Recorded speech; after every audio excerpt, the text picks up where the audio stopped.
Well, here we are again on another Wednesday night. Once again, I am ill prepared for this. Didn't really prepare anything, but I do have a lot of things to talk about. So we're just gonna go with it, I think.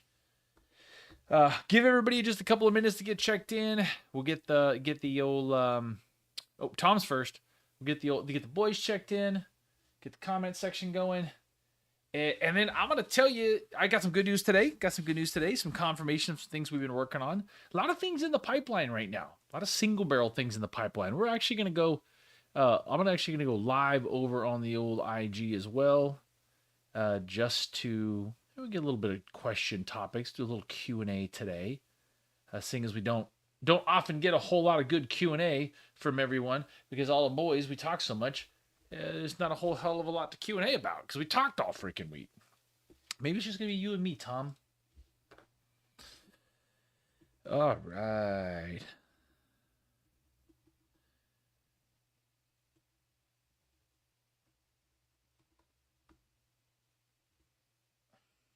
All right. Will checking in, Tom checking in.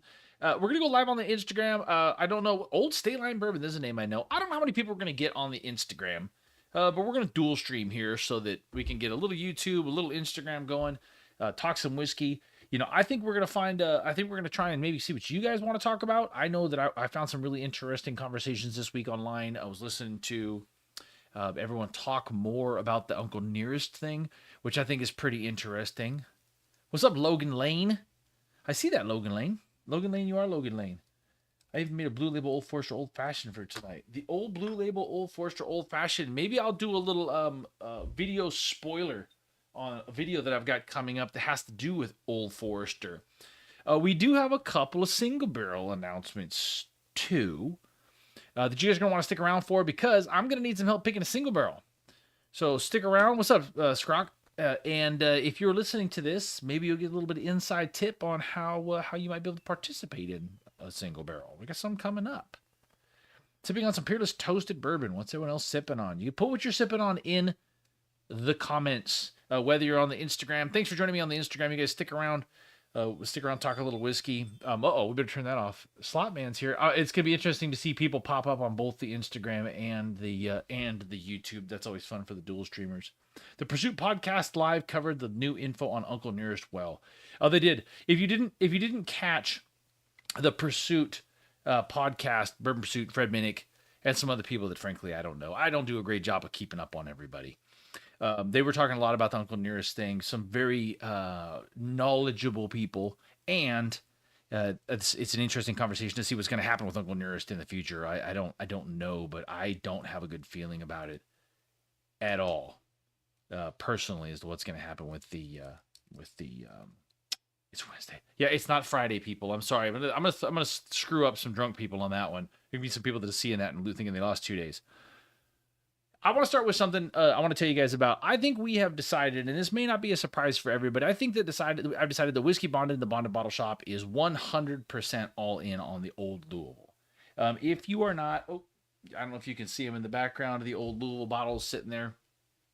If you are not familiar with Old Louisville, you should get familiar with Old Louisville. I think Old Louisville is doing some amazing stuff. They're still very, very young in their progress as to where they're going.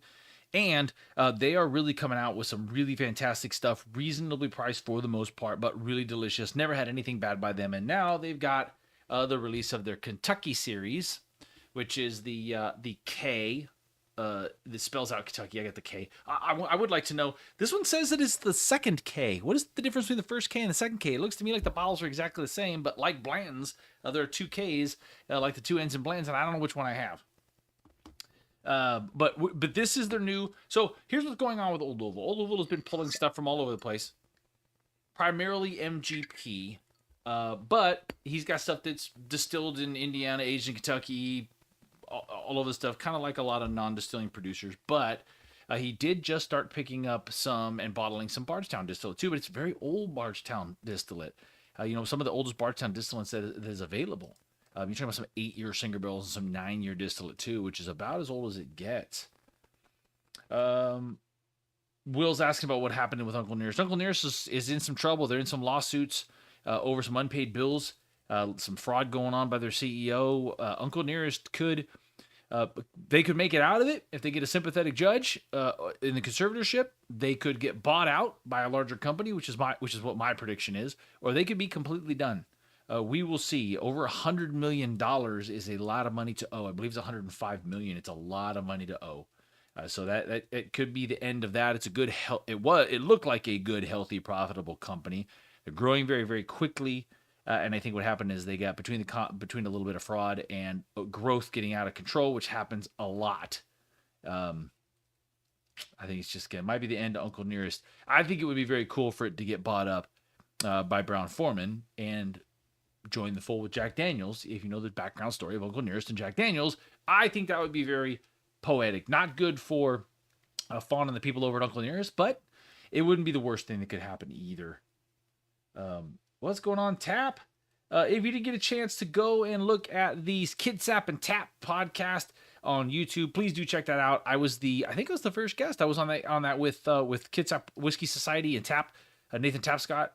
Recently, it was a great time. Really good format. I think it's going to be a really good podcast because they already have a pretty cool format going. And let's face it, I was trying to throw it off the rails as much as I could, and I couldn't. So it went really, really well, really well. Yeah, Big Hoff says the 105 million makes my debt look minuscule. That's a good thing. What is Uncle Nearest's best whiskey? I will have to admit, I'm not the biggest fan of Uncle Nearest. The stuff that I have had of theirs was good, but not astonishing. A little different.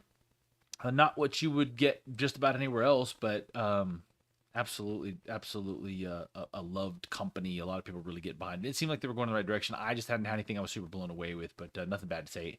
And I did like their stuff. Eric says, "What do you think? When do you think your Redwood Empire Haystack Needle will arrive for Patreon members?" We're going to only be a few weeks out on that. I think they were talking about maybe 3 months. I hope it happens really, really soon. I suspect that one is going to be one that's going to get sucked up a lot by patrons, but we will get some. We will get some Haystack Needle. Make it past the Patreon for sure. Oh, Mark on Instagram is calling me out on not having my glass. Let's do that. You guys, I'm going to use the whiskey bonded tasting glasses. This is our Burns Dram tasting glasses. You can now get those on whiskeybottishop.com or bondedbottleshop.com. I love these because you can do tastings with smaller volume of liquid, which in my instance is very helpful because when I'm trying to taste a whole lot of things, if I'm pouring 1.5 ounce pours, I'm going to get trashed pretty quick. So you can pour a very small pour in there and it hits the wide spot of the glass. You can get a nice tasting glass without a lot of liquid, and that's nice.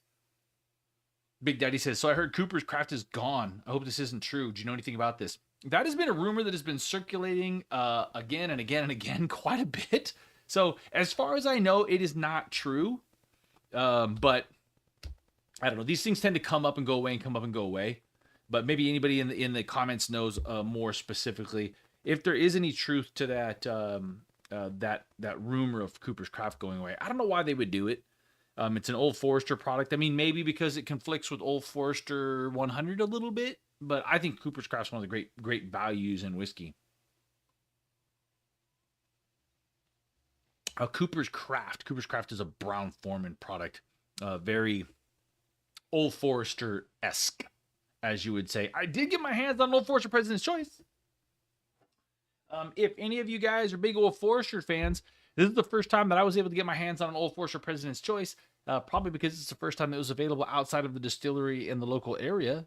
So the first time it came to California, and luckily a very good friend, Kevin, over at Bevmo, see you, Kevin, called me, and I paid way too much money for this bottle, and if I had to do it again, I probably wouldn't buy it because these exist. And there you go. There's the tie-in to the Blue Old Forester Barrel Proof that I teased there to ruin the upcoming video. There's not that many of you in here, so I guess it won't ruin it that bad. But, yeah. Javi, if we only knew somebody in Kentucky who could get us a few bottles. I don't know that it's that easy to get them even in Kentucky. They don't make all that many of them, and they are damn expensive. $250. I think MSRP is $225. I will admit I paid $269 for mine. But, you know, it's one of those once in a great while or once in a lifetime. Bourbon. Devin's asking about the Old Louisville Kentucky bourbon pick. So let me now that we got everybody checked in and everybody's here, that's probably going to be here because I didn't do a big promo for this or post a thumbnail or whatever, as I often do. I just didn't do it. So I get busy, and I didn't have time to do it. So we're just winging it. We're just talking about whatever you guys want to talk about. But I do have some announcements about single barrels. Thanks, Cameron.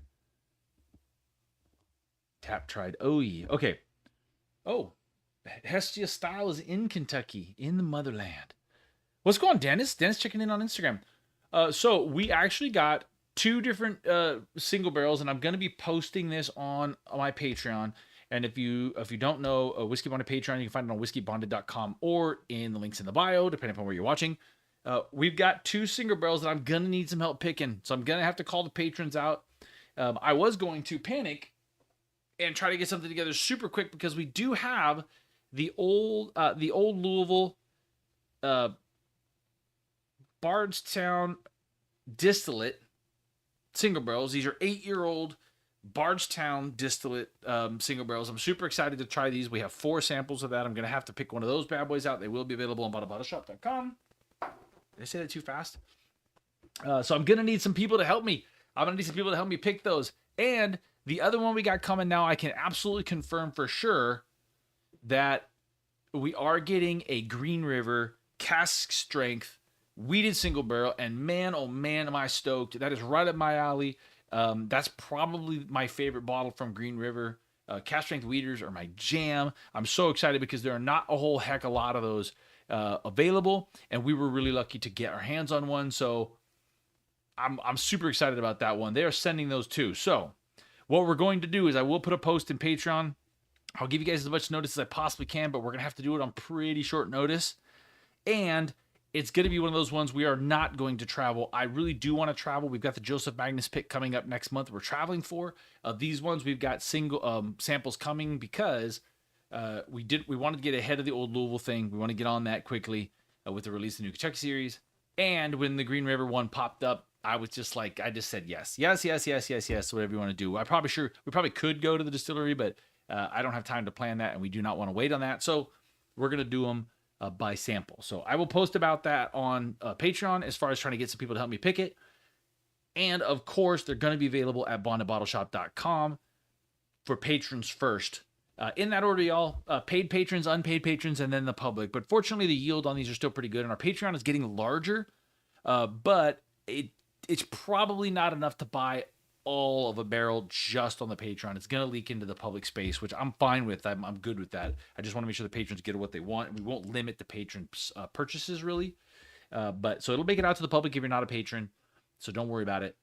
If you are a patron or you want to make sure you get 100% access to those single barrels and all the other things we got coming up, we've got so many single barrels coming right now, including the Redwood Empire, a couple of rare characters, including that 20-year light whiskey. I'm telling you, I know that 20-year light whiskeys and hazmat are going to be popping up because there's a few barrels around, but I'm telling you, the one we got is freaking incredible. It's probably the best light whiskey I've had. It's going to be hazmat. It's going to be 20 years.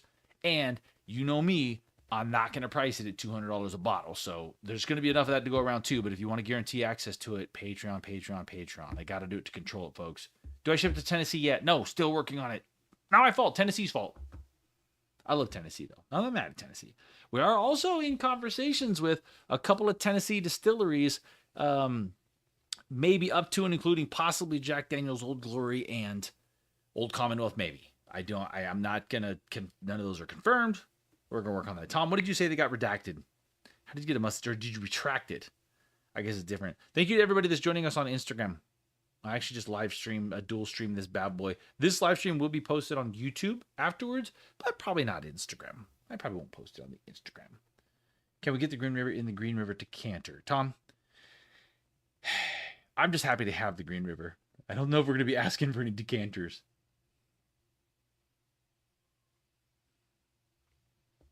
Cam says it's crazy how much the Patreon has blown up since 2023. It is. We've got nearly 1,000 patrons, which is just an incredible thing to think of for me. And I still feel like we're really just getting started. I mean, you guys, I think we've got 9 or 10 single barrels in the works that are already coming, either bottled, coming, waiting for labeling. We haven't picked yet, but we've got commitments on. on the calendar. I mean, it's just incredible. And there's more stuff we're in the works of. We're going to be able to roll more single barrels out. I'm going to be selective about them. I want to find some really cool stuff. But you know, I put out the surveys to the patrons to see. I was really surprised. You guys were all about the Jack Daniels. You guys were all about the Green River. Didn't get a whole lot of excitement on the Bender Stash. I was really surprised by that. Are you guys not aware of what the Bender Stash stuff is, or do we just not care? Because not caring is fair. It's fair to just not give a shit. Will there be a Green River cardboard sleeve? So it's very funny. I will tell you. I do not know if there will be a cardboard sleeve. I will figure that out. Like I said, I just said I'll take it.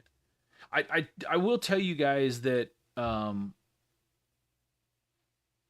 was the very first patron? We've got a few people that all kind of joined at the same time.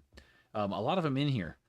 I will tell you guys that I do want to do some custom stuff, custom labeling, custom dipping, custom bags or whatever, but I'm just not worried about that right now. We're just right now trying to get these relationships established, pick some really good stuff, keep the prices reasonable, make them accessible on Bottom Shop all across the country. That's my focus right now. Thanks, Eric. Thanks for coming by, brother. Appreciate it, man. Bender who? So Bender Stash is a brand. Bill Bender. You maybe never heard of him because he's kind of a small guy. As far as a small operation, I don't know if he's a small guy. He might be 5'6", he might be 6'5". I don't know. Yeah, but he was able to get. I have no idea how he did it. Sometimes you just got to know a guy. He was able to get Willet to commit to let him bottle Willet distillate single barrels under the Bender Stash label. That's huge. So I've talked to them a little bit. It's going to give you the ability to get some Willet distillate stuff that might end up in Purple Tops instead in a Bender Stash bottle and be significantly less expensive. I know the Purple Tops popped up around here recently and they were like $600 or $700. No, thank you. Yeah, they're hard to come by because it just isn't. He's not a big operation yet. Beefy into the JD pick. So if we do a Tennessee run, which that's what I'm trying to work on right now. We're gonna run to Tennessee, do 2 or 3 picks over a couple of days, like we did in Kentucky last year. That's the idea. I'm working on it logistically. It's a giant freaking nightmare. But I'd love to go. I'd love to go back to. I'd love to go back to Tennessee. We loved Nashville, and some of the distilleries there have got some really incredible stuff, up to and including the old Jack Daniels. Ever cracked a bottle of Single Oak Project for a taste? I've tried them. I don't own any of those, but they're good. Listen, there's nothing from them that isn't good. Tim Lewis, what's up, Tim Lewis, with the super question? I think that's what they're called. Super question, mega question. I don't know. Over on YouTube, is Westward still slinging juice? Yes, Westward is. They did have to do a financial reorganization. They seem to be fine. They're still putting out some amazing stuff, and we have, thanks to Kitsap Whiskey Society, coming to bondabottleshop.com will be the very first hazmat single barrel ever released from Westward. I'm excited about that. If you're a Westward fan, I know they've had a lot of stuff in the 130s. This is a 140 plus proof Westward American single malt single barrel. It's supposed to be an absolute crusher. I will absolutely be buying that one. If you're a single malt fan, that'll be a rare opportunity. But yeah, Tim, they are still putting stuff out. You can still get the Solera blend in the bottle shop. Don't overlook that one. If you guys like Westward's softer side, like I know some of the cast strengths can be really big and punchy flavor, which I like. I like the big punchy flavor a lot. But the Solera is still complex. It's still American single malt. It is definitely more delicate and subtle than some of the other stuff that we've had in the shop from them. What's up, Joyce? What's going on? Tap the pocket rocket. I think that is what they're calling it. What's up, Huckleberry? What's going on, man? Good to see you in the chat. I think BBS ships to Virginia. Yes, they do. We do ship to Virginia. What's up, Eric French? Not a single malt ASM fan, but the Solera Westward pick is amazing. Yeah, I will tell you the one thing that I do notice that American single malts do vary quite a bit, just like bourbon or rye or anything else. I like the ones that have a lot of fruit to them. You can get chocolate and fig and big fruit notes. They can be extremely complex. Great finishes on them. The Westward stuff, no kidding. my first impression of Westward was, eh, it's okay. But I've then since had some really really fantastic stuff in some of the single barrels, and I can tell you right now, if you see anything pop up in the shop at bondabottleshop.com from Kitsap Whiskey Society and Westward, just buy the mother. Colby has got a great palate for Westward and a great relationship with Miles over there, so they've been offering him some incredible stuff that no one else gets. Have you had a port finished from Redwood? Found an old haystack port finished and didn't pull the trigger yet. Uh, Now it's terrible, fake. But you need to send me where that's at though, so I can get that cleaned up, man. We don't want those just floating out there. Um, I've had several of the Haystack Needle original releases, which are the ones in the old bottle. These are all really fantastic. I even was lucky enough to uh, have the unfinished version. It's an MGP distillate that is then taken by the people of Redwood Empire and finished in wine barrels. The short answer to that is it is worth pulling the trigger on, in my opinion. Happy birthday, Joyce! Happy birthday to Joyce Adams. Tuning in. Joyce is one of our people. Yeah, by the haystacks. The reason being is Redwood Empire and Purple Brands was originally winemakers, wine company, so they do a really good job knowing how to pull wine barrels, care for those wine barrels, and finish whiskey in those wine barrels based on their knowledge of both the whiskey and the wine. Wine finishing is not a absolute good thing all the time, but when you know what you're doing, it can be. How much is it, Jake? I'm just curious. Or fake, the fake JT Oof. I don't know what to call you, but how much is it? I'm curious as to what they're asking for. You said it's a museum. Know anything about OZ Taylor? I have 8-year barrel proof that I had got from someone, but I never really heard about them. Definitely a little hot for me personally. OZ Taylor is a old distillate from Bardstown. Oh, Green River. You guys, please correct me if I get this wrong. It's an old Green River name before they got the name Green River back. So OZ Taylor is it's named, I believe, for one of the master distillers or blenders back then. It's starting to become like the buff turkey thing where people are looking for Taylor barrels. Uh, I'm I'm not super familiar with what that stuff is like, but I will tell you that the old the older stuff from Green River or Bardstown can be very very interesting.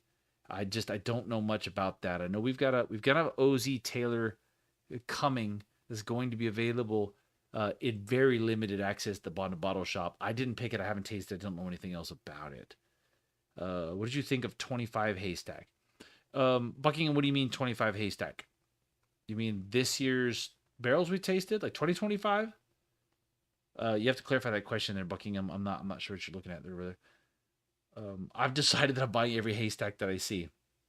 Cam, are you ready for the fantasy league? Yes, I am. No, I'm not. I'm gonna botch the shit out of that, just for the record. I'm gonna botch the whiskey bonded fantasy football league. We have it in the Discord, through the Patreon, to the Discord fantasy football league. Oh, 2025 haystack needle. I will answer that, Buckingham. Um, as far as buying every haystack you see, I will tell you, um, their stuff that we had this year was all very good. It varies a ton. The haystack needles are very, very different, but there's technically only three mash bill styles. I actually have all three from last year, and we tasted all three from this year. Um, they're all fantastic. There's the rye, which would be your rocket top. There's the bourbon, which is your grizzly beast, and then they have a high rye bourbon, which would technically be your devil's tower. That's what we picked. All of the distillate was fantastic, right? And the one that we picked is really really delicious. I'm really really happy with it. I think everybody who was there was happy with it. We didn't actually agree because they were all so good. We actually had some dissenting opinions as to what was the best one, but they were all really really good. And I would have been more than happy to bottle and sell more than one of them. And in fact, I made an attempt to get two and got my hand slapped. I turns out I probably shouldn't ask for it because we were one of the very very few groups that actually got a full barrel all to ourselves. Redwood Empire is being very smart and splitting the barrels into either halves or thirds to get those out there. So you might get a Redwood Empire pick that is only half of a barrel, our Redwood Empire pick that'll be at bondabottleshop.com. The only place you'll be able to get it is from us. We're getting the whole barrel. No one else will be able to get access to that. Buckingham, I agree. I love Pipe Dream 101. So yeah, Pipe Dream and Grizzly Beast is going to be the 70-ish, 72, 78% corn of Grizzly Beast mash bill. We tasted a couple of those. I did like them. I found the Devil's Tower, the high rye mash bill, a little more compelling, partially because of the flavor, and partially because there are so few of those barrels. There's something like 99 of the Grizzly Beast mash bill barrels going to be available, and something like a dozen-ish of the one we picked. So we wanted to pick something that was going to be rare and unique, but also delicious, and it checked all those boxes. Yeah, you guys watch the comments on YouTube for some of the answers on some of those OZ Tyler questions, because I know some of the people that are in there were ready for that. Yeah, the OZ Tyler, Zekros brings up the OZ Tyler that's coming to bottleshop.com, hopefully, because the deal's going to be so small, we'll see what happens, is coming from Short Barrel. Interesting, some of the comments that are in there. Sorry, I'm learning a little bit myself. What's up, BSK? Tim BSK. Buddy, good to see you. Good to see you. 1 of 13. There you go. Yeah, 13 of the mash bill that we picked. What's going on? Gen God 23. Appreciate you joining, man. Yeah, you guys listen, in all things that we do, they're going to be available through bondandbottleshop.com so that we can have control, primary access to the patrons. But if and when it ever comes up that we do something that is not going to be at bondandbottleshop.com, I will make it very clear. But we recently passed on a really great opportunity to do a single barrel with somebody I really wanted to do it on, but they wouldn't let us sell it through Bond and Bottle Shop, and I actually passed. Maybe it was a mistake. Maybe I made the right move, but I want to be able to control what we do and what your guys' experience is. I don't want to have to be fighting over things or arguing over price points. I don't want to do any of that. The last thing, whoa, that was probably loud on Instagram. Sorry, I forgot the mics right there. My bad. The last thing I want to do is pick something really cool, tell you guys about it, and then have some kind of a third-party retailer go, yeah, we're not going to do that, or we didn't get them, or we only got part of them, or the price is going to be higher. Or not. I'm not doing that. So I just don't want to take the chance. What's up, Justin? What's going on? But in the future, I'll get that. I'm going to get that barrel that I want, and we're going to do it through the bottle shop. The Hestia, the secondary market to me is so vague in terms of what is good, bad deal. Eagle Rare 10 is cheaper at Walmart rather than at Buffalo Trace. Hestia, you nailed something right there, man. I appreciate you putting that in there. We noticed when we were in Kentucky that at the distillery or in Kentucky, right down the street, the prices for a lot of Kentucky bourbon were more than they were here in California, thousands of miles away, right? The reason being is because of the 3-tiered system. You know, it's like that bottle is going from the distillery to a distributor to a retailer, back to the distillery, or staying at the retailer. It goes through a 3-tier system, whether it's a mile down the street or 1,000 miles down the street. I just really kind of thought that the shipping and transportation would change those things. It doesn't. Our taxes here, the wholesale cost basis here, makes some of our stuff less expensive than in Kentucky, and that makes it 0 cents to me. 0 cents to me. Somebody made a comment about our picking team. You guys, we have a great process for picking barrel picks, and the process is I don't do it by myself. That's the process. That's the process. Not that I don't feel confident that I could pick a badass barrel. I'm sure that I could. I really haven't been a dissenting opinion on a lot of these things where everybody loved one thing and I was like, no, not doing that. But I don't see myself, being like Jay West, like Take and getting out there by myself and picking stuff. The bottle we pick for Bond and Bottle Shop, maybe if I had to, but for whiskey bonded single barrels, anything that's a whiskey bonded pick, which is everything but our pinhook that's coming, is whiskey bonded, and those are going to do with groups. What's up, Wally Tusk? I like the name. That's dope. Uh-oh. Fun fact, on a Royal Caribbean cruise, Eagle Rare 10 is cheaper than Buffalo Trace. I would be curious to see, you guys, how much is Buffalo Trace where you live? So put it in the comments. How much is a bottle of Buffalo Trace, regular ass Buffalo Trace 750 where you live? That's what I want to know. Because I can tell you here, it's right around $20, which I think is one of the cheapest in the country, I believe. You can get all the regular Redwood Empire at Farmer Joe's in Oakland, under $30. Less than at RWD. It's wild. Yeah, yeah. Rayleigh's has a really great deal if you're in California with Redwood Empire stuff. A lot of their base stuff is under $30. Here we're getting some comments. So Buffalo Trace, Buckingham says $28. Wally Tusk says $26. $25, $35, $25, $27, $23, $40. A lot of variation. So we're going. It looks like we're going from a low of about 20 to a high of about 40. It's just crazy, absolutely crazy. Yeah, it's pretty wild. The prices, the secondary market is not the only problem. The prices that vary under standard market is a problem too. We've seen EH Taylor here go up from 45 to 75, technically MSRP. Same with Blanton's. Blanton's was 70, 79, and it's now gone up. It was $104 at Bevmo, and I know they don't charge secondary, so I think the new MSRP is $90, I think, or $95.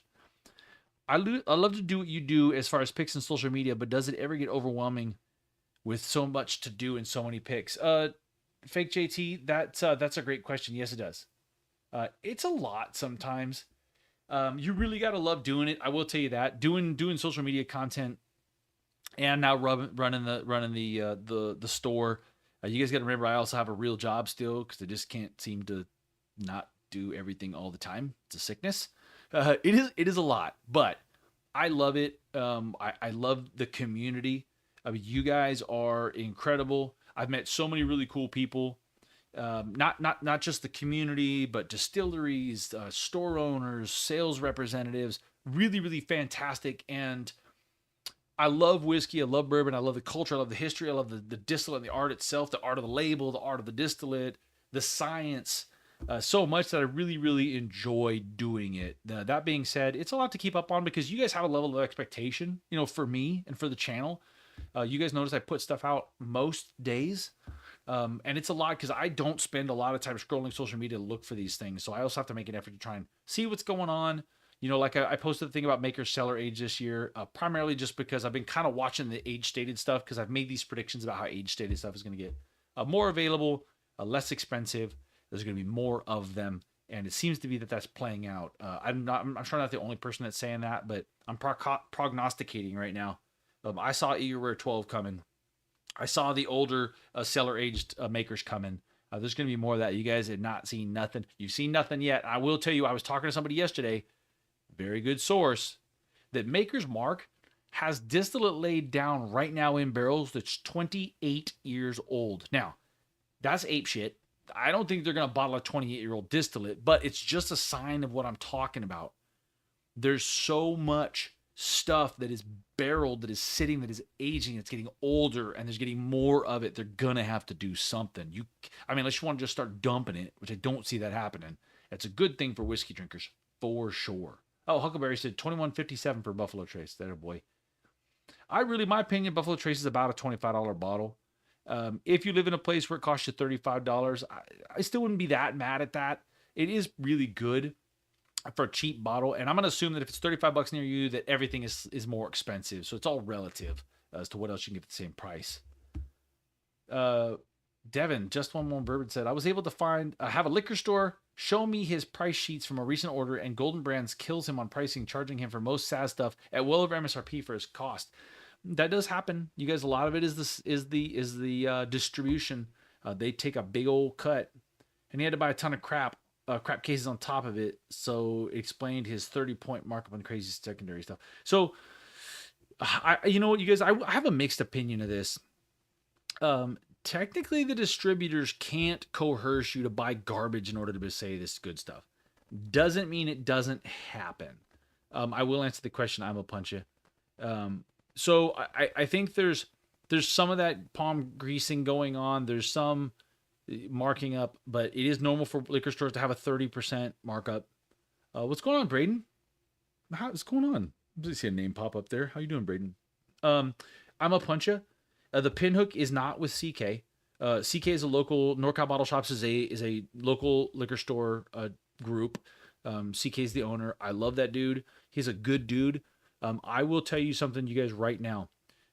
Most people in whiskey are fantastic, with some exceptions. There is some shady, underhanded, terrible ass people Most of them that I've met have been in the retail space.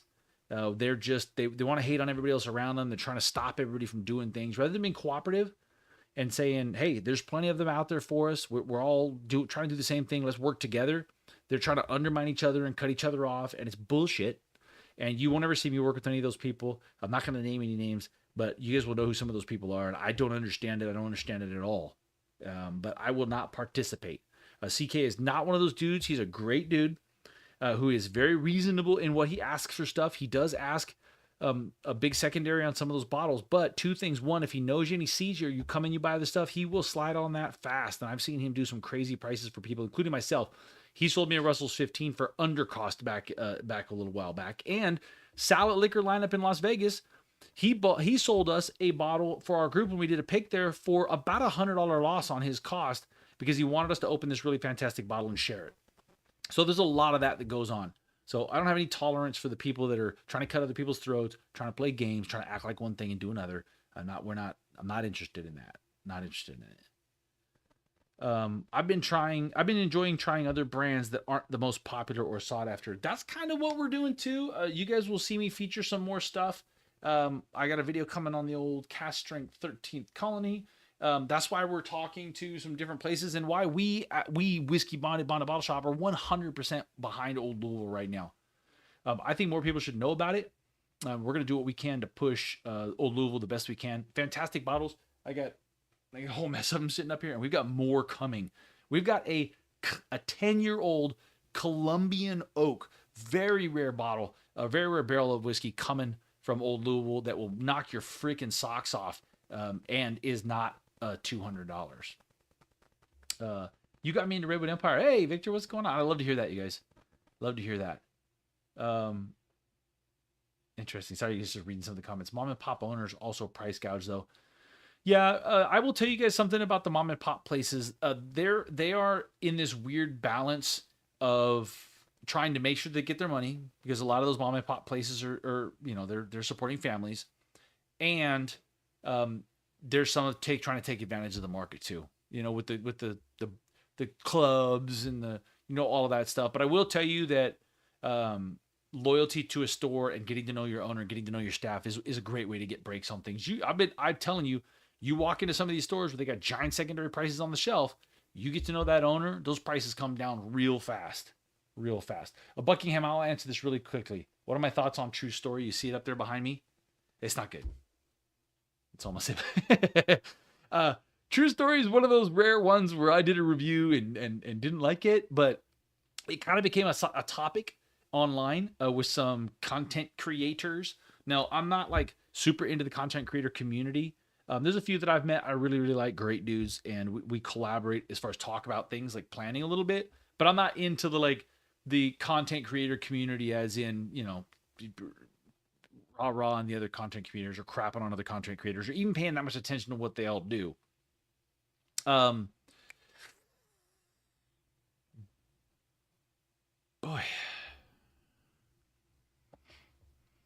sorry, I lost my thought there. I got it. Don't worry about it. But there was something that was come up that was said about Hard Truth, and they sent these bottles out, and they come from from a family that's well known, the Sagamore, the family that was behind Sagamore. That was a serious brain fart, by the way. And a content creator, he pulled the video down, but I won't name the name, but basically called everybody out and said, if you say that True Story is good, you're full of shit and you have no credibility whatsoever. Okay. I think he pulled that video down. It was a great freaking video. Not my style. He's stirring shit up pretty good. But the point he made was that you got to be honest about stuff. And because it came up, they sent me these bottles. I just keep pointing them up here. The YouTube, you can't see them. Instagram can see them. The point was they sent me the bottles out. They come in really nice packaging. They come from a very big name. But that doesn't mean that I'm going to just drink it and try and make nice about it. You guys, I try to look for the positive. I'm very positive in my approach to things. I try to find the thing I like about it, talk about the things I like about it, and you watch me on the regular can tell how much I really like it. But it was a reminder that when something comes up that I just didn't think was very good, that I got to be honest about it. And is True Story ass water, as Tim says? No, but It's not great. I mean, for a new whiskey drinker, that's got a soft palate, that doesn't like heat, that hasn't had a whole lot of experience with hard alcohol, make cocktails out of it. I mean, you can find a use for it. It's not bottom shelf, but it's not good either. It's not good either. I really didn't enjoy the bourbon at all. The rye had some redeeming qualities, but the bourbon was just not my jam at all. That's the first sign of getting old, Conrad.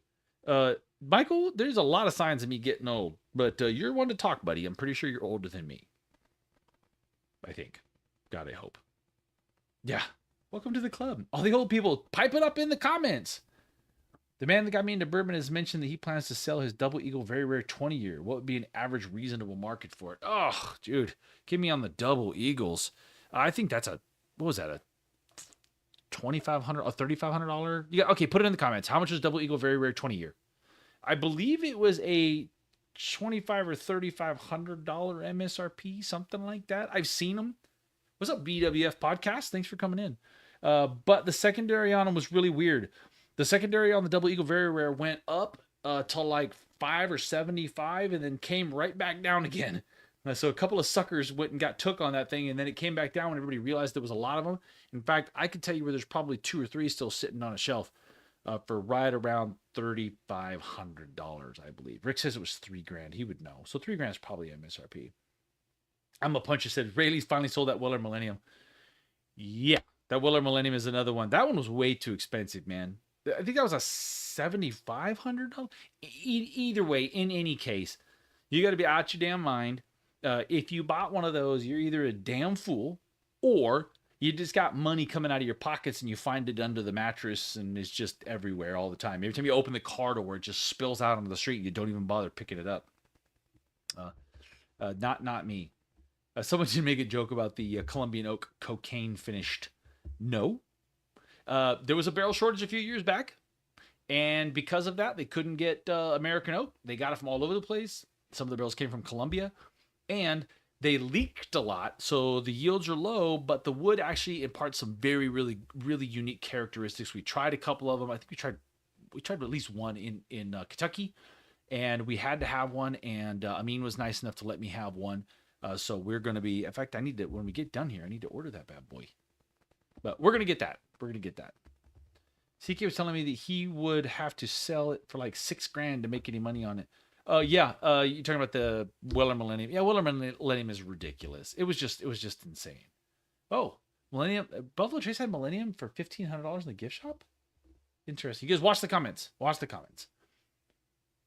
Let's see. Fake JT on Instagram. When is a big brand big? I love Redwood, New Riff, Penelope, Nulu, and Bardstown, but my friends haven't had much other than Jack Turkey or Beam. Well, obviously Jack Turkey and Beam are big. I'd say Bardstown is big. Penelope got bought by MGP. MGP is big.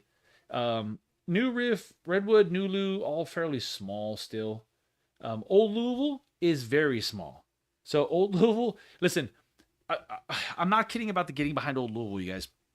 We're 100% getting behind Old Louisville. They're a very small non-distilling producer. He has his own still, but he's not really doing his own stuff yet. He's not doing his own distilling. But Amin is incredibly good at sourcing great barrels, doing some secondary finishing, rebarreling, and it's like Old Carter. I mean, you guys all know what Old Carter is, right?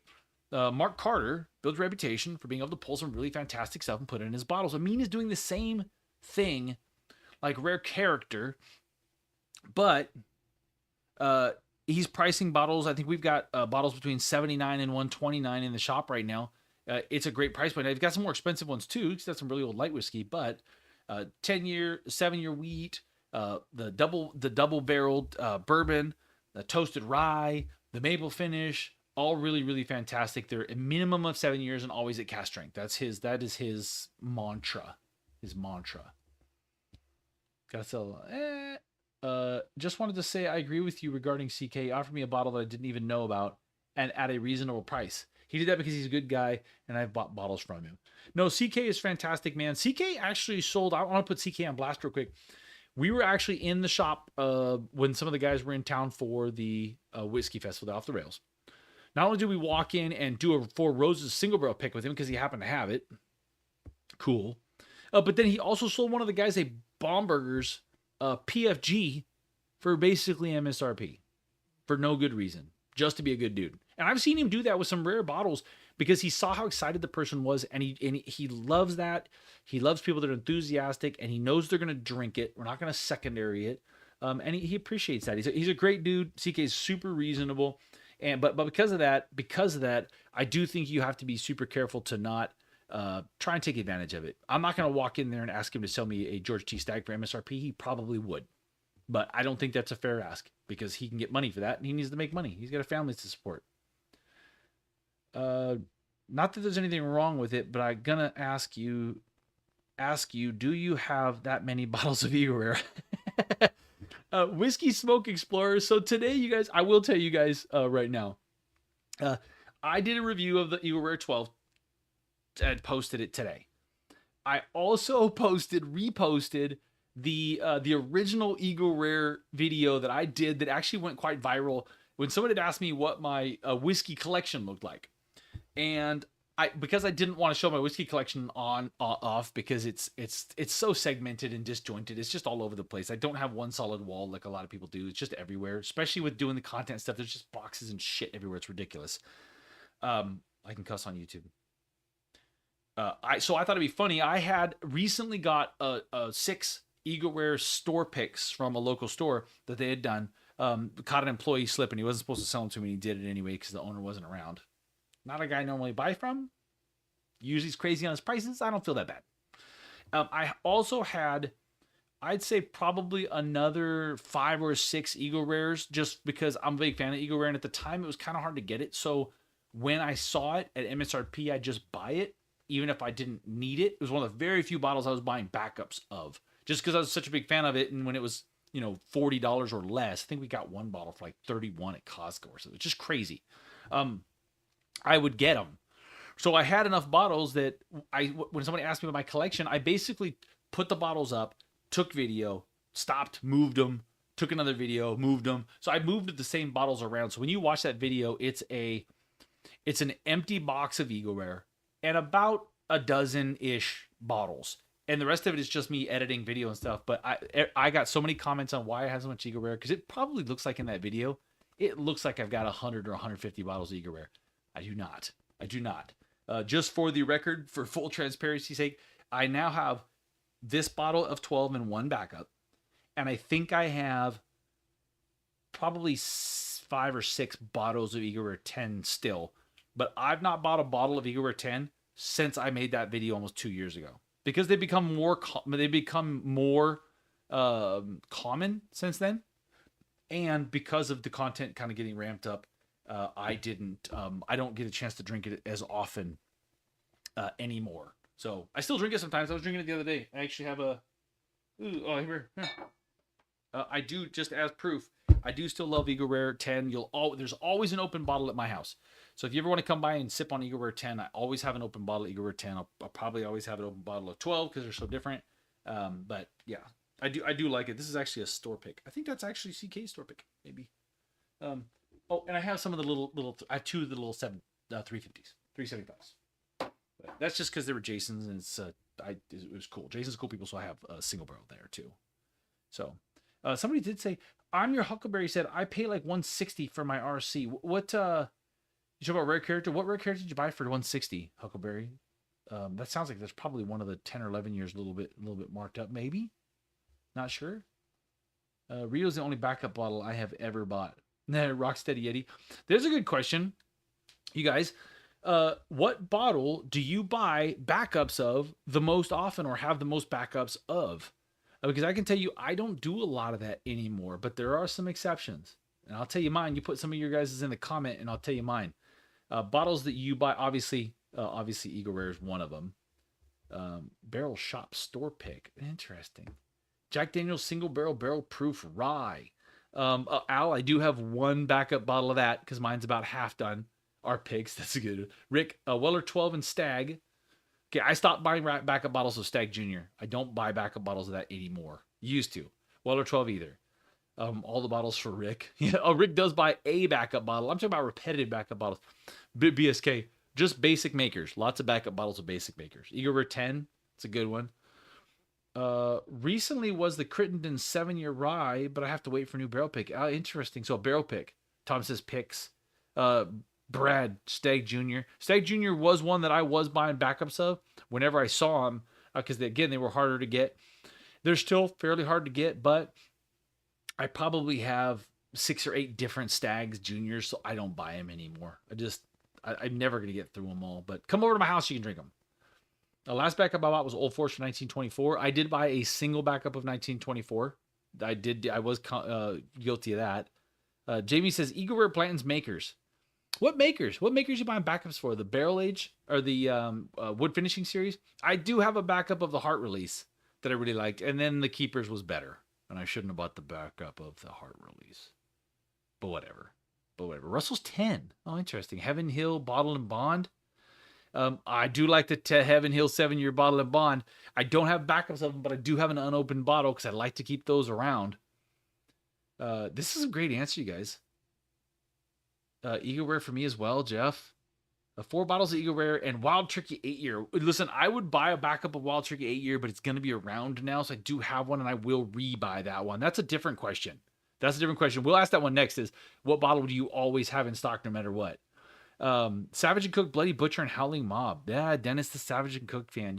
You can still get Savage and Cook bottles at Redwood Empire 4 now. They're still going to bottle the Savage and Cook stuff and sell it for the time being. Cameron, I may have a couple of bottles of Frey Ranch in my collection. Are they all the same though? Oh, Glen Alecky 12. Look at Kitsap with the Colby coming in with the Scotch backup. Who the hell buys backup bottles of Scotch? A Liquor Lineup Wilderness Trail Weeder pick. I bought probably 7 or 8 from them. Oh, I do love Weeders, man. Oh, Christopher, Woodford Double Oak. There's a good original answer. Ben Holiday 8-year. You guys, I love these answers. This is freaking awesome. Oh, Tom, JD Special Releases. Tom, I wouldn't have let you have that JD Special Release if I knew it was a backup. You got me. I had a backup of that one, but then Tom took it. And now I don't have a backup of that one. I do have the JD Special Releases from the last couple of years, but I only got one of each. I always have backups of Heaven Hill Bottle and Bond, Weller, Chicken Cock Small Batch, Blanton's, Eagle Rare. All good ones. 2025 Cellar Age is starting to ship. Off topic. No, Al, that's on topic. I posted about that today. It is older. It's going to be interesting. I don't know how I feel about it yet, though. Dude, watch it 8-year. Stop it, Tim. Blanton's. I went from never seeing it to finding 5 this year. They're everywhere around here, you guys. I could go buy. I've thought about doing a video of going and buying as many Eagle Rares or E.H. Taylors or Blantons as I could find. But that would get really expensive around here right now. But I think it'd be a great video to just say, look, I'm going to go out. I'm going to hit a bunch of stores. I'm going to buy every bottle of X, Y, or Z that I find. That'd be fun to do. Any kids have Whisper Pick. Redwood guy told me they might take the Bloody Butcher again in 2 to 3 years. They have barrels of it sitting around. I think we bought Bloody Butcher recently. Jameson 18. Jeff, I do have a backup bottle of 18 Bow Street. For sure. Wally says, Eagle Rare 10, Pipe Dream 101, Ben Holiday Soft Red Wheat. No need to buy backups of Redwood Empire, Pipe Dream 101. You can get them at Bonnet Bottle Shop anytime you want. We got all the supply you need. We were the biggest seller of Redwood Empire, Pipe Dream 101 in all of California there for a minute. It is my goal to be the #1 seller of Old Louisville in all of California. Y'all back me up on that. Buy something from Old Louisville. Trust me, you won't be disappointed in it. So here's what I want to know now, you guys. This is fun for me to ask you guys this questions. What is the bottle that you guys will always have?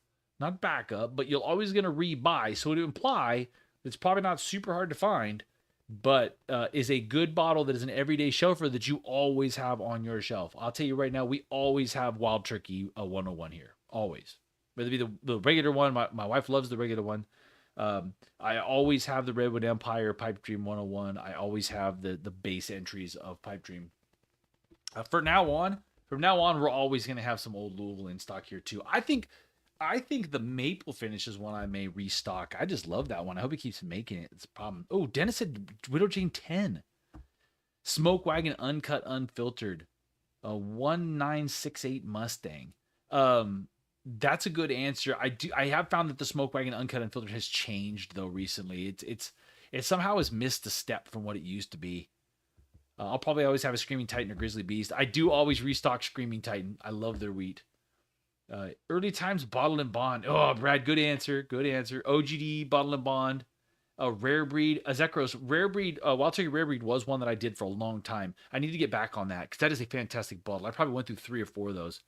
Four Roses single barrel. Which one though, Colby? The standard, the original. There's a bunch now. Pipe Dream 101, Wild Turkey 101, early times. I will always have Blanton's and Old Lou. I'm done buying Blanton's, y'all. I've Blanton's out. I got all the letters in closed bottles, and we're done. We're done, except for Straight from the Barrel, which I will always rebuy every chance I get. Colonel Taylor, yeah, I always have an E.H. Taylor. That's a good. I love E.H. Taylor. A Special Reserve, Weller Special Reserve is a solid bottle. I've stopped buying those though. I've found that there are some better weeders, in my opinion. But once in a while, I still have the Wellers. I do reach for them once in a while because they are delicious in a way that none of the other ones that we have are as good when you're craving a Weller Special Reserve. 80-10-10 Maple is one of oh yeah. That okay, so Devin brings up, so in the bottle shop right now is a bottle of Old Louisville 8-year maple finished. This is an 80-10-10 mash bill. And if you like Penelope Havana, but you're an actual whiskey drinker, this is a great pick because it's 106 proof. It actually is more whiskey forward, but has some of that same kind of mapley sweetness to it. It's not as sweet as Havana. Havana is so sweet, but this is absolutely delicious. And as a cask strength whiskey drinker, I enjoy this more than the Havana because of that. Yeah, Unana, 100%. Blanton's regular bottle is meh. A Traveler, okay, Angela, poking the bear. Get out of here with that. Colby says he likes the standard and OESO. I agree with that. I like the OESO a ton. Oh, still Austin Cask Strength bourbon. The boys are talking in the chat at the same time. I'm seeing the things pop up. It's hard to follow. Antique 107. Antique 107 is good. I gotta say, I think Antique 107 is my favorite Weller. I do, but I won't. I don't like to drink that one on ice, so I like to keep the Special Reserve around for when I do feel like having one on ice. Your 10's always on my shelf. Good call. A Bullet Orange label, so the Bullet Bourbon. A Hestia style. We kept Bullet Rye in stuff. In fact, I think we do still. We keep Bullet Rye around. My wife used to use that for all our cocktails. Fantastic whiskey for cocktails. But we've upgraded and started using Frey Ranch single barrel ryes. Those are crushers. Crushers if you haven't had. We've got a Frey Ranch single barrel rye coming to bondandbottleshop.com. It's an absolute stunner if you have not had. I think that's the best that Frey Ranch has to offer is their barrel strength rye. It's killer. Well, how many Old Louisville options are there? A lot. They're all single barrels, so there's a ton of them. I think we have 4. I want to say there are 3 or 4 in the shop right now, and we've got 2 more coming, including the single barrel that we're going to have to pick. So patrons, again, watch for a Patreon post. I'm going to need some Patreon help to pick our Old Louisville Bardstown distillate Old Louisville single barrel. This will be the one. We got a wheat. We did our double barrel. We got a 10. We got the maple. We got the Colombian. And so we kind of picked the maple in the Colombian, but we kind of didn't pick the maple in the Colombian. We did pick them, but we didn't pick them officially, but we picked them. The 10 is just one that they sent me that was really, really good. I really enjoy it, but that's at bondandbottleshop.com. I drink my neat. He says, I drink 8 meat. I think my neat. I also enjoy it with a big chunk of ice, especially when it's hot outside. I'm 45 minutes from Frey Ranch. Dude, nothing is 45 minutes from Frey Ranch. It's way the hell out there, man. What's my favorite Old Louisville? Our double barrel, Jesus, am I saying it wrong? The single barrel, double barrel bourbon, double cast barrel toasted char, double oaked. Damn, I knew I was saying it wrong. We did a double oaked bourbon that we went and picked in Old Louisville that sold out pretty quickly. It's fantastic. The Colombian could be, though. We'll see. The Colombian could end up my favorite. It's a 10-year-old Colombian oak finished bourbon mash bill, and it's gonna be freaking incredible. It was just like I said, it was when they were having a barrel shortage, And some stuff got barreled in Colombian oak. It turns out it's not great because it doesn't hold liquid very well, but the flavor it imparts is fantastic. So I'm hoping we're gonna get 120 or 130 bottles out of it. We may not. It might be a lot less than that. In fact, I need to reach out to Amin. Where's my phone? Oh, it's right there. I'll reach out to Amin and find out what the yield on that bad boy is. I can't wait. Where the hell is Steve? He was supposed to tell me what the yield is on that thing. Somebody text Steve. Maybe he found out. I have a Yeti rocks glass with a lid with a big chunk of ice in there. You can have 2 or 3 pours with the same ice. Hot tip. Hot tip. Will, going back to the bottles we keep on the shelf every day. There's always a bottle of Evan Williams Bottle and Bond on the shelf. I had mine sitting here for the longest time, and I don't know what happened to it, but we usually have one around. But I think it's the same one I've had for a long time. Don't drink it too much. Yeah, whiskey smoke explorer. You got to be careful using the voice to text, man, because I might read it word for word. I tried to figure out what you were saying, but it was coming out crazy with your meat.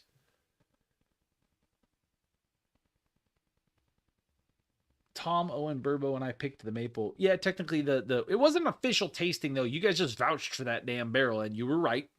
I was wrong. You were right. And Owen bugged the crap out of me on that to get that barrel. Jeff, Fireball. Only if it's the barrel aged. We're not heathens here, people. Only if it's the barrel aged Fireball. A Pipe Dream 101 every day. Pipe Dream 101 is a good bottle. If you like, of course it's not there anymore. If you like Redwood Empire Pipe Dream 101 is a nice little proof bump. I really enjoy that little proof bump on there. Old Granddad 114. Curmudgeon. Curmudgeon. I like the name. I keep pointing over here when you're over here, but whatever. You guys get it. We actually have several bottles of Old Granddad 114 inadvertently. I thought I ran out and I bought another one, and then I thought I ran out again and I bought another one. So I have 2 and a half, not on purpose, but no big deal. Great bottle for the money. And still, even after drinking a lot of other stuff, I can drink this damn President's Choice back here. Go drink Old Granddad 114 and I'm not offended at all. It's actually a very good bottle for the money. One of the best dollar for dollar values for whiskey, I think. I had just had Still Austin the musician, and it was really good. Still Austin is a fantastic Texas distillery. Really good stuff. You can't go wrong. If you like the cask strength bourbon, there's a crazy cask strength bourbon pick in the shop right now from Kitsap Whiskey Society at bondandbottleshop.com, and it's killer, different from their normal stuff off profile, but really fantastic in its own way. Very complex, very very very unique, very interesting, but very delicious. How about favorite finish or no finish, Jake? Okay, there's the next question. I love this, you guys. What's your favorite finish, or is there no good finish for finished whiskey? We were having this discussion a little bit in the Kitsap and Tap podcast. Hestia, I'll answer the BTAC real quick. Give me a second. So, favorite finishing, wine finishing, cognac finishing, sherry finishing, tequila finishing, maple finishing. Which favorite finish? Honey finishing is hot right now. Personally, I gotta go a PX sherry. Somebody's got Cameron. I agree with Cameron. PX sherry or Mizunara. I do appreciate the maple finishing that's in that Old Lou. Just for something different, it has to be done right. It can't be too overdone because it's too sweet. But I do like some wine finishes can be very good. You got to be really careful. Rum finishes can be really good. But again, you got to be careful. There's an art form to doing it and knowing how that barrel's going to interact and how long to leave it in the damn barrel. Because you leave it too long, like Amberana, it can just absolutely overpower everything. Al Gordon says he likes Armagnac. Armagnac is good too. Even Armagnac blends like Bacta does is really, really good. Rums with rye. A good call. I like rums with Irish is a good cognac finished rye. Yeah, cognac. I don't know if you can see it. Well, Instagram can see it. Instagram's got an advantage. Chicken Cock Chanticleer is a cognac finish that is absolutely fantastic. I really, really love that one. There's Steve. Old Louisville brandy and cognac are pretty good, not overpowering. Steve, do we have a yield on the Colombian barrel yet? We're doing a little teaser there. So Hestia says, do you have the BTAC lineup? I believe it's 17 years, isn't it? I'd like to try and find it for a decent price for a shelf piece. So, a couple of things. The only BTAC that I own is George T. Stag from last year. It's about half a bottle now because I took it to a bottle share. I've had all of the BTAC lineup at different times. I prefer the cask strength ones. So, Thomas Handy, George T, and oh man, my brain is locking up on me right now. William L. Weller. They're all really good, and if they were the price they're supposed to be, which is like $150, I think up to 200 now, yes, they'd be worth it. But you're gonna have a really hard time finding one. You said for a decent price, good freaking luck, man. I mean, those are still running 800 to $1,000. You might find them at $600, and if you find them for less than $500, you probably should buy it. I don't really chase those because I'm not spending $500 for a bottle of whiskey. I'm just not doing that. There's just so much great shit you can get for $200. I just bought a bottle of Jameson 18 Bowstring. Thank you very much, Sal at Liquor Lineup in Las Vegas for helping me source that. That's probably my favorite bottle of whiskey. It's $200. It's 18 years old. It's cask strength. It's triple distilled. It's absolutely fantastic. Suck it. Not yet. Just flew from Los Angeles last night. I'll get that info tomorrow. Whatever, Steve. Supposed to be my guy. Tireless. Restless. Always on.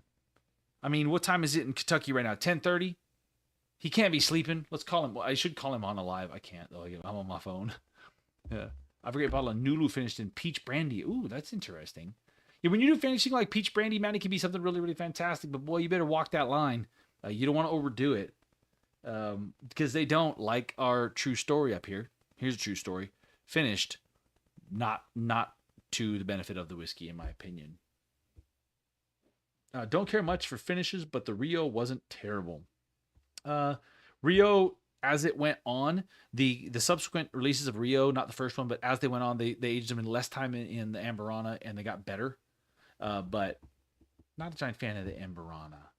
My favorite finish. Oh, yeah, not a finished person. That's some smart humor there, Michael. You lost us on that probably. I bet he's drunk though. That's so funny. I'm a big fan of loving what you love. Who cares if you are the only one that likes it? That's true. Rocksteady Yeti. Our content here is kind of about what I think, but I agree with you 100%. It doesn't matter. As BSK has pointed out, he dislikes the things that everyone else loves. But yeah, if you love Hard Truth, good on you. Good on you. Drink it, love it. I'm not going to shit on you. I'm just giving you my opinion, what I thought of it. But that's a great thing about opinions on whiskey and doing whiskey reviews is you really can't be wrong because it's my impression. And the idea is if you learn to trust my impression, you learn to trust my palate or my style, or you have a similar palate, then you watch me. And if I like it, you're probably going to like it. And you don't have to try and guess. Plus, I buy some crazy shit sometimes. I got a video dropping pretty soon. I might have spent some money on a ridiculous thing that's whiskey adjacent. And yeah, it's an ice ball maker. An expensive ice ball maker. You'll have to watch the video. Okay. Some finishes are really good if they start with good bourbon, but I really like a really good single barrel or a rich blended bourbon. Yeah, I think you guys, I think the peak of whiskey, the peak of bourbon is exceptionally well distilled distillate, and then somebody knowing how to barrel that, where to barrel that, a good cooperage, how long to leave it sit, keep an eye on it. They understand the climate, they understand the wood, and then they just let that nature do its work and know when to pull it, know when to single barrel it, know when to blend it. That's why Old Louisville is so good. He knows that. He knows all of the science of the barrel. He knows what will happen if you rebarrel it in something that used to hold something else into a new barrel. He knows that stuff, and that's why his stuff comes out so well. Because he's got a mind for the science. He's got a heart for the art, and that's where the really good stuff comes from. So yeah, ultimately the best whiskey, the best bourbons are going to be the ones that are just done really, really well. No tricks, no gimmicks, no finishing. Just really, really well done whiskey. Those are the ones I really enjoy. I like the finished stuff because sometimes you're in a different mood. Sometimes you're in the mood for something that's kind of sweet and easy. I love Irish whiskey for that triple distilled bourbon barrel and sherry head finished combination. It gives you everything that you want. But I tend to drink it when I want something a little bit lighter and easier, not as punchy. Like right now, when I'm talking a lot, if I'm drinking something with some proof to it, with some tannic to it, it'll blow my voice out pretty fast.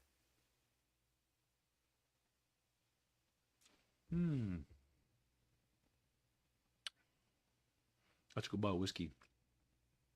These new Kentucky series are going to be his new everyday release. I love the gimmick with the Kentucky. He gonna get some of y'all with that. You know he is. Some of you mothers are going to be trying to collect all the Kentucky word. I will not be doing that. Sorry, Mean. I'm just not going to do it. I don't need more a bunch more unopened bottles of whiskey. Because if I collect a Kentucky, my wife won't let me open them. So I got all that Blanton's. But that's a solid bottle of whiskey. That's actually quite tasty. I'm a big fan of Bardstown stuff. I think they do a great job distilling. Back to that quality of distilling, they do a great job. I really enjoy that. That's why they contract distill for so many places. They have the facility to do some incredible distilling. Well, no one to hold them, no one to fold them. I like the little music things there. I get that. It was like you were singing it in my head.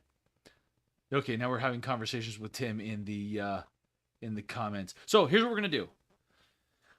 Couple of things that are going on. Obviously, mostly Patreon. But you guys, we got a lot of single barrels coming down the line. We have some new stuff dropping from some of the whiskey clubs that participate in BondedBottleShop.com. Some of our single barrels are coming. If you want to know about our single barrels, there's a couple ways of doing it. I will post on Instagram about our single barrels. So you Instagram people, I will post about it. But if you want to know what's going on early on, if you want to guarantee that you're going to get access to our fantastic single barrels, you just got to become a patron. We have free levels of Patreon and we have super cheap levels of Patreon. So I'm not asking you for a ton. I don't need you to give me $50 a month. But go over to Patreon, join the community. I post the inside track on things, what we're doing, where we're going, and it'll give you the option to be able to pick some of these things with us. We've picked everything with patrons for those Whiskey Bonded picks, and we're going to continue to do that. So that's how you get in on that. So head your ass over to Patreon if you're not there. At least join as a free member because I'm going to need some people that can get here quick, and it might be you. Usually I try to let everybody participate. If not, we do a little random lotto system to let everybody pick. So we will be picking for the Joseph Magnus next month in Grand Rapids. I will be doing that very, very soon on the Patreon. We got some good responses. I'm just waiting to hear back from Joseph Magnus as to how many people we can bring. And then we will do that. Yeah, what single barrel? Joseph, we have a lot of single barrels coming. We got Chicken Cock. We got 2 old Louisvilles. There's a Redwood Empire. We've got a I got a blank. We got Green River. We got a Joseph Magnus single barrel. Those haven't been out for 7 years. The Green River is a weeded single barrel. We got the old Louisville 8-year-old Bardstown distillate single barrels. Holy crap! I know I'm forgetting something because I didn't post them. I didn't put them all up there. We got a Frey Ranch cast strength rye coming. Yeah, one of our rare characters, 2 rare characters. One of them is a 20-year-old light whiskey at Hazmat that's not going to be super expensive. We're keeping that American whiskey cheap again. Yeah, just a whole bunch of stuff, man. But you gotta watch over on the Patreon because a couple of those things, I'm telling you guys, a couple of those things are not going to make it past the Patreon. Most of them will. There's a couple that won't. The last rare character didn't make it much past the Patreon. The Patreon's grown. Some of the rare character stuff is dope. Wait do you see the labels? It's going to be incredible. Yeah, Rocksteady Eddie, Oakland. Nice. Rocksteady, dude, you got to get your ass over on Patreon. Just go over and join for free because we're going to need some local patrons to help out with some stuff. So that might be you, man, if you've ever done a single barrel. If you've never done a single barrel pick, it's an incredible thing to do. It's so much freaking fun. I'm going to be dropping the video from Redwood Empire here pretty soon. I had to get some help editing that because I just don't have the time. But all that stuff is coming. All that stuff is coming. I will be posting a lot of stuff locally. Who made the 20-year-old light whiskey? Well, boys, who made the 20-year-old light whiskey? I think we decided it was Tennessee Distillers, didn't we? It doesn't matter, fake.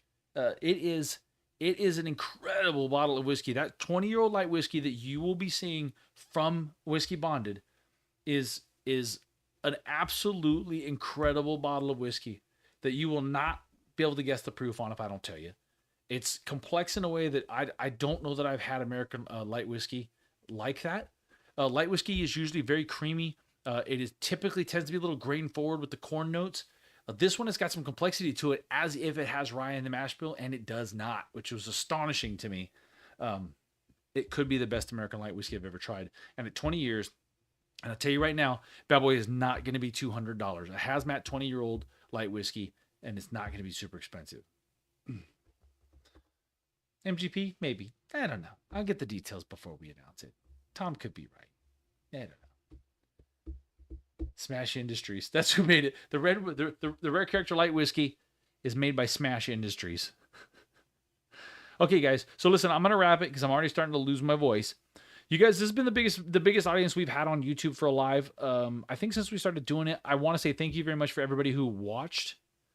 Maybe might be the biggest. I don't know. Listen, the crowd has not gotten gigantic on YouTube lives on Wednesdays. I don't care. I'm doing it for the people that want to come. It's the only thing I miss about the TikTok. We used to get thousands of people, y'all. Thousands of people. It's hard to get thousands of people on the YouTube for a live. My mic's still working. But you guys, thank you so much for coming by. We're going to check out the patrons. Head on over to the patrons for the Discord after party. Do that. Do some more talking whiskey. And if you're not a patron, just go over and join for free. If you're on Instagram, it's as simple as going into the link in my bio. If you're on YouTube, you can go to whiskey.bonded.com and there's a link there. Or you can go just Patreon and search Whiskey Bonded. It's always Whiskey Bonded everywhere you go. So, you guys, thank you. My wife is saying, don't forget to please smash the like button on the YouTube, you guys. Smash the old thumbs up, smash the like button, smash the heart, smash the share, smash the whatever it is. And share this with somebody if you can, so that we can try and get more people to watch this bad boy. Ramp this thing up. Thanks for coming, Dennis. And get some more people watching this bad boy, and get some guests on here. We're still going to do that. I'm just not quite confident enough yet in the format to start pulling in some guests. We have some great guests that are willing to come on whenever we're ready. Some names you're going to recognize. We'll just work on that. We'll work on that later. I do have one more potential single barrel announcement. Maybe I'll save that for the Patreon. Yeah. All right, y'all. Thanks for coming by. You guys will be back here next Wednesday at 6:30, I think. Next Wednesday is... Yeah, probably. Around the end of the month, it gets a little hairy. But next Wednesday, we'll be back here at 6:30. You guys, please set a reminder. I will try to put it up in advance so it'll send you reminders, but no promises. No promises. I don't want to break promises. Inconsistent's fine, but I don't want to be a liar.